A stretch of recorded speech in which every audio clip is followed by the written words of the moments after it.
आपको टाइटल देख के तो पता चल गया होगा कि आज किस नियम की बात होगी। चलिए सुनते हैं शक्ति के 48 नियम रॉबर्ट ग्रीन के द्वारा लिखी गई है। नियम 15, अपने दुश्मन को पूरी तरह से मिटा दे। विचार मोजेस से लेकर आज तक के सभी महान लीडर जानते हैं कि जिस शत्रु से भय हो उसे पूरी तरह से कुचल देना चाहिए। कई बार उन्होंने यह सबक कष्ट उठाकर सीखा था। अगर यह भी चिंगारी बची रही तो चाहे यह कितनी ही मध्यम हो, अंततः आग भड़क उठेगी। शत्रु को पूरी तरह मिटाने के बजाय आधा कुचलने से बहुत नुकसान होता है। शत्रु फिर से शक्तिशाली बन जाएगा और प्रतिशोध लेगा।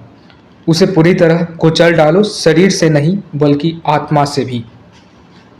दुश्मन के अवशेष भी बीमारी या आग का अवशेषों की तरह सक्रिय बन सकते हैं, इसीलिए उन्हें पूरी तरह नष्ट कर देना चाहिए। हमें कभी दुश्मन को सिर्फ इसीलिए नज़रअंदाज नहीं करना चाहिए क्योंकि वह कमज़ोर हो गया है।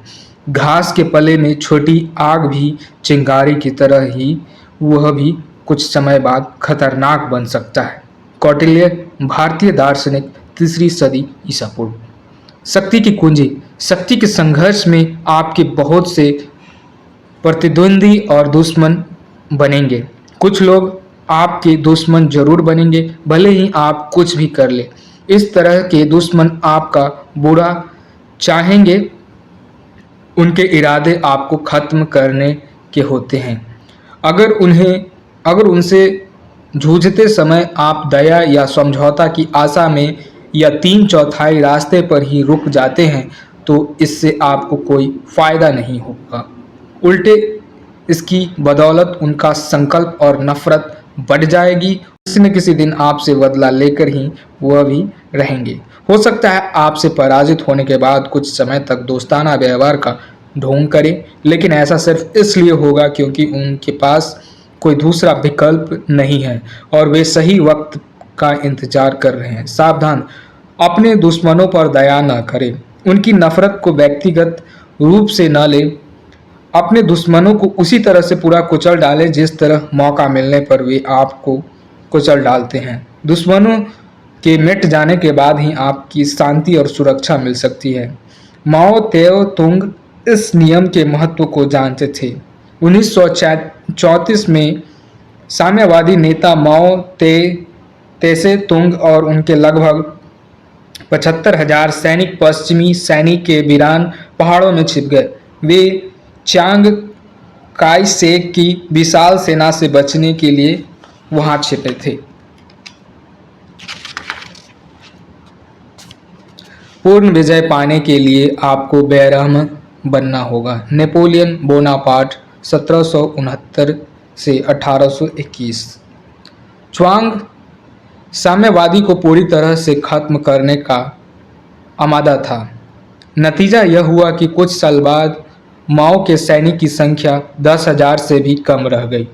1937 में जब जापान की चीन पर हमला हुआ तो च्यांग ने सोचा कि अब साम्यवादी की शक्ति छीन हो चुकी है, इसीलिए उनसे उसे कोई खतरा नहीं है।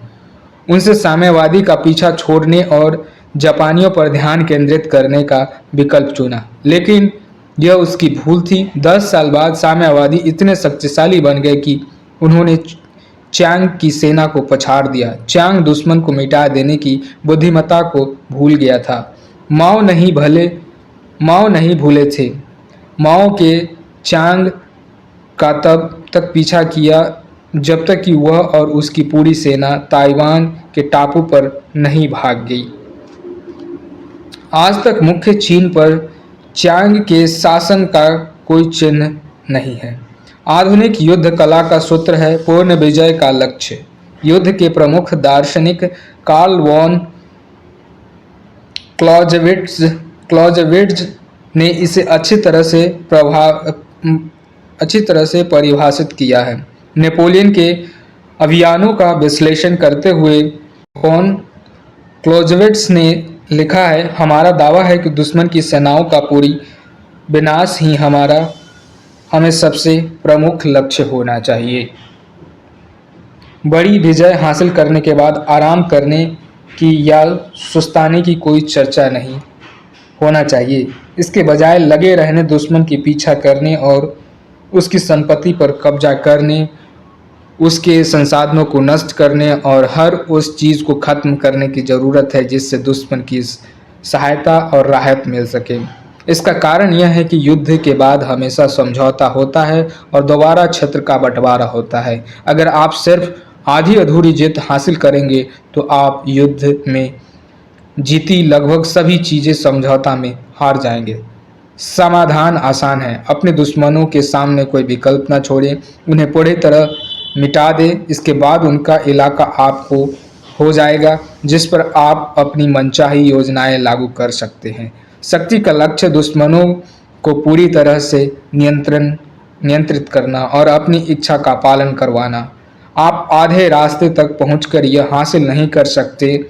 अगर दुश्मनों के पास कोई विकल्प नहीं होगा तो उन्हें मजबूरन आपकी बात माननी पड़ेगी। युद्ध के मैदान के अलावा भी इस नियम के कई उपयोग हैं। समझौता वह खतरनाक नाग है जो आपकी विजय को डस लेगा। इसीलिए अपने दुश्मनों को समझौता का उम्मीद रखने का, रणनीति बनाने का कोई मौका ही न दें। उन्हें मिटा दें और झंझट खत्म करें। यथार्थवादी बने।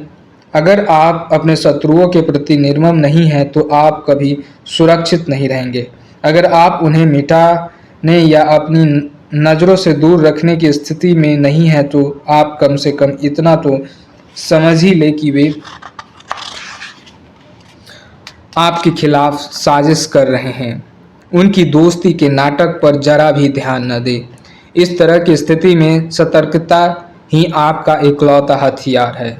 तस्वीर, घायल नाग। अगर आप नाग को अपने पैर से दबाने के बाद जिंदा छोड़ देंगे तो वह दोबारा फन तान लेगा और आपको दोगुने जहर से काट लेगी। हारा हुआ शत्रु भी अधमरे नाग की तरह होते हैं जिसे